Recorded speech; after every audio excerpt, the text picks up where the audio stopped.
ॐ तव कथामृतं तप्तजीवनं कविभिरीरितं कल्मषापहं श्रवणमङ्गलं श्रीमदाततं भुवि गृह्णन्ति ये भूरिदा जनाः। শ্রী শ্রী রামকৃষ্ণ কথামৃত প্রথম ভাগ, ষোড়শ খণ্ড, চতুর্থ পরিচ্ছেদ। ভক্ত সঙ্গে প্রেমানন্দে।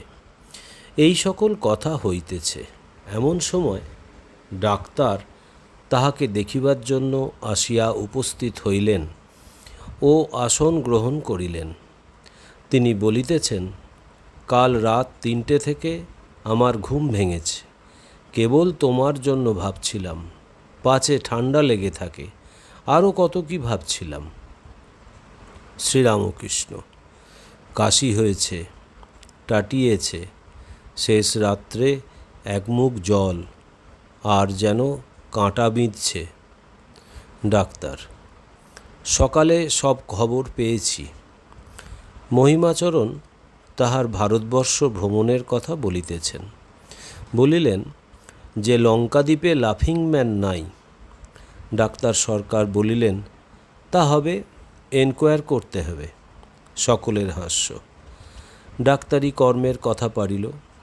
শ্রীরামকৃষ্ণ ডাক্তারের প্রতি: ডাক্তারি কর্ম খুব উঁচু কর্ম বলে অনেকের বোধ আছে। যদি টাকা না লয়ে পরের দুঃখ দেখে দয়া করে কেউ চিকিৎসা করে, তবে সে মহৎ, কাজটিও মহৎ। কিন্তু টাকা লয়ে এসব কাজ করতে করতে মানুষ নির্দয় হয়ে যায়। ব্যবসার ভাবে টাকার জন্য হাগা, বাহ্যের রং, এইসব দেখা নিচের কাজ। ডাক্তার: তা যদি শুধু করে তাহলে কাজ খারাপ বটে। তোমার কাছে বলা গৌরব করা। শ্রীরামকৃষ্ণ: হ্যাঁ, ডাক্তারি কাজে নিঃস্বার্থভাবে যদি পরের উপকার করা হয় তাহলে খুব ভালো। তা যে কর্মই লোকে করুক না কেন, সংসারী ব্যক্তির মাঝে মাঝে সাধুসঙ্গ বড় দরকার। ঈশ্বরে ভক্তি থাকলে লোকে সাধুসঙ্গ আপনি খুঁজে লয়। আমি উপমা দিই, গাঁজাখোর গাঁজাখোরের সঙ্গে থাকে, অন্য লোক দেখলে মুখ নিচু করে চলে যায় বা লুকিয়ে পড়ে, কিন্তু আর একজন গাঁজাখোর দেখলে মহা আনন্দ, হয়তো কোলাকুলি করে। সকলের হাস্য। আবার শকুনি শকুনির সঙ্গে থাকে। ডাক্তার: আবার কাকের ভয়ে শকুনি পালায়। আমি বলি, শুধু মানুষ কেন, সব জীবেরই সেবা করা উচিত। আমি প্রায়ই চড়ুই পাখিকে ময়দা দিই। ছোট ছোট ময়দার গুলি করে ছুঁড়ে ফেলি, আর ছাদে ঝাঁকে ঝাঁকে চড়ুই পাখি এসে খায়। শ্রীরামকৃষ্ণ: বাহ, এটা খুব কথা। জীবকে খাওয়ানো সাধুর কাজ। সাধুরা পিঁপড়েদের চিনি দেয়। ডাক্তার: আজ গান হবে না? শ্রীরামকৃষ্ণ নরেন্দ্রের প্রতি: একটু গান কর না। নরেন্দ্র গাহিতেছেন তানপুরা সঙ্গে, অন্য বাজনাও হইতে লাগিল। সুন্দর তোমারই নাম দীনশরণ হে, বরিশে অমৃতধার জুড়ায় শ্রবণ ও প্রাণ রমণ হে। এক তব নাম ধন অমৃত ভবন হে, অমর হয় যেই জন যে করে কীর্তন হে। গভীর বিষাদ রাশি নিমেষে বিনাশে, যখনই তব নাম সুধা শ্রবণে পরশে। হৃদয়ে মধুময় তব নাম গানে, হয় হে হৃদয়নাথ চিদানন্দ ঘন হে। নরেন্দ্র আবার গাইলেন, আমায় দে মা পাগল করে ব্রহ্মময়ী, আর কাজ নাই মা জ্ঞান বিচারে। ব্রহ্মময়ী দে মা পাগল করে। ওমা তোমার প্রেমের সুরা পানে করো মাতোয়ারা, ওমা ভক্ত চিত্তহরা ডুবাও প্রেম সাগরে। তোমার এ পাগলা গারদে কেহ হাসে কেহ কাঁদে, কেহ নাচে আনন্দ ভরে। ঈশা বুদ্ধ শ্রী চৈতন্য, ওমা প্রেমের ভরে অচৈতন্য। হায় কবে হব মা ধন্য, ওমা মিশে তার ভিতরে। স্বর্গেতে পাগলের মেলা, যেমন গরু গুরু তেমনি চেলা, প্রেমের খেলা কে বুঝতে পারে। তুমি প্রেমে উন্মাদিনী, ওমা পাগলের শিরোমণি, প্রেম ধন করো মাধনী, কাঙাল প্রেম দাসেরে। গানের পর আবার অদ্ভুত দৃশ্য, সকলেই ভাবে উন্মত্ত। পণ্ডিত পাণ্ডিত্যাভিমান ত্যাগ করিয়া দাঁড়াইয়াছেন, বলছেন, আমায় দে মা পাগল করে, আর কাজ নাই জ্ঞান বিচারে।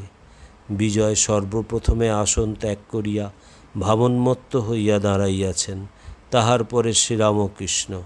ঠাকুর দেহের কঠিন অসাধ্য ব্যাধি একেবারে ভুলিয়া গিয়াছেন। ডাক্তার সম্মুখে, তিনিও দাঁড়াইয়াছেন। রোগীরও হুঁশ নাই, ডাক্তারেরও হুঁশ নাই। ছোট নরেনেরও ভাব সমাধি হইল, লাটুরও ভাব সমাধি হইল। ডাক্তার সায়েন্স পড়িয়াছেন, কিন্তু অবাক হইয়া এই অদ্ভুত ব্যাপার দেখিতে লাগিলেন। দেখিলেন, যাহাদের ভাব হইয়াছে তাহাদের বাহ্য চৈতন্য কিছুই নাই, সকলেই স্থির নিষ্পন্দ। ভাব উপশম হইলে কেহ কাঁদিতেছেন, কেহ কেহ হাসিতেছেন, যেন কতকগুলি মাতাল একত্র হইয়াছে। পঞ্চম পরিচ্ছেদ। এই কাণ্ডের পর সকলে আবার আসন গ্রহণ করিলেন। রাত 8টা হইয়া গিয়াছে, আবার কথাবার্তা হইতে লাগিল। শ্রীরামকৃষ্ণ ডাক্তারের প্রতি, এই যা ভাবটাপ দেখলে, তোমার সায়েন্সে কি বলে? তোমার কি এসব ঢং বোধ হয়? ডাক্তার শ্রীরামকৃষ্ণের প্রতি, যেখানে এত লোকের হচ্ছে সেখানে ন্যাচারাল আন্তরিক বোধ হয়, ঢং বোধ হয় না। নরেন্দ্রের প্রতি, যখন তুমি গাচ্ছিলে দেমা পাগল করে, আর কাজ নাই মা জ্ঞান বিচারে, তখন আর থাকতে পারি নাই, দাঁড়াই আর কি। তারপর অনেক কষ্টে ভাব চাপলুম, ভাবলুম যে ডিসপ্লে করা হবে না। শ্রীরামকৃষ্ণ ডাক্তারের প্রতি সহাস্যে, তুমি যে অটল অচল সুমেরুবৎ। সকলের হাস্য। তুমি গম্ভীর আত্মা, রূপ সনাতনের ভাব কেউ টের পেত না। যদি ডোবাতে হাতি নামে তাহলেই তোলপার হয়ে যায়, কিন্তু সায়ের দিঘিতে হাতি নামলে তোলপার হয় না, কেউ হয়তো টেরও পায় না। শ্রীমতী সখীকে বললেন, সখী, তোরা তো কৃষ্ণের বিরহে কত কাঁদছিস, কিন্তু দেখ আমি কি কঠিন, আমার চক্ষে এক বিন্দুও জল নাই। তখন বৃন্দা বললেন, সখী, তোর চক্ষে জল নাই তার অনেক মানে আছে। তোর হৃদয়ে বিরহ অগ্নি সদা জ্বলছে, চক্ষে জল উঠছে আর সেই অগ্নির তাপে শুকিয়ে যাচ্ছে। ডাক্তার, তোমার সঙ্গে তো কথায় পারবার জো নাই। হাস্য। ক্রমে অন্য কথা পারিল। শ্রীরামকৃষ্ণ নিজের প্রথম ভাবাবস্থা বর্ণনা করিতেছিলেন, আর কাম ক্রোধাদি কিরূপে বশ করিতে হয়। ডাক্তার, তুমি ভাবে পড়েছিলে আর একজন দুষ্ট লোক তোমায় বুট জুতার গোঁজা মেরেছিল, সেসব কথা শুনেছি। শ্রীরামকৃষ্ণ, মাস্টারের কাছে শুনেছ? সে কালীঘাটের চন্দ্র হালদার, সেজবাবুর কাছে প্রায় আসত। আমি ঈশ্বরের আবেশে মাটিতে অন্ধকারে পড়ে আছি, চন্দ্র হালদার ভাবত আমি ঢং করে ওই রকম হয়ে থাকি, বাবুর প্রিয় পাত্র হব বলে। সে অন্ধকারে এসে বুট জুতার গোঁজা দিতে লাগলো, গায়ে দাগ হয়েছিল। সবাই বললে সেজবাবুকে বলে দেওয়া যাক, আমি বারণ করলুম। ডাক্তার, এও ঈশ্বরের খেলা, ওতেও লোক শিখবে। ক্রোধ কীরকম করে বশীভূত করতে হয়, ক্ষমা কাকে বলে, লোক শিখবে। ইতিমধ্যে ঠাকুর শ্রীরামকৃষ্ণের সম্মুখে বিজয়ের সঙ্গে ভক্তদের অনেক কথাবার্তা হইতেছে। বিজয়, কে একজন আমার সঙ্গে সদা সর্বদা থাকেন, আমি দূরে থাকলেও তিনি জানিয়ে দেন কোথায় কি হচ্ছে। নরেন্দ্র, গার্জিয়ান অ্যাঞ্জেলের মতো। বিজয়, ঢাকায় এনাকে পরমহংসদেবকে দেখেছি, গা ছুঁয়ে। শ্রীরামকৃষ্ণ হাসিতে হাসিতে, সে তবে আর একজন। নরেন্দ্র, আমিও এনাকে নিজে অনেকবার দেখেছি। বিজয়ের প্রতি, তাই কি করে বলবো, আপনার কথা বিশ্বাস করি না। ॐ निरञ्जनं नित्यम् अनन्तरूपं भक्तानुकम्पाधीतविग्रहं वै ईशावतारं परमेशमिड्डं तं रामकृष्णं शिरसा नमामहम्। শ্রীরামকৃষ্ণ অর্পণমস্তু।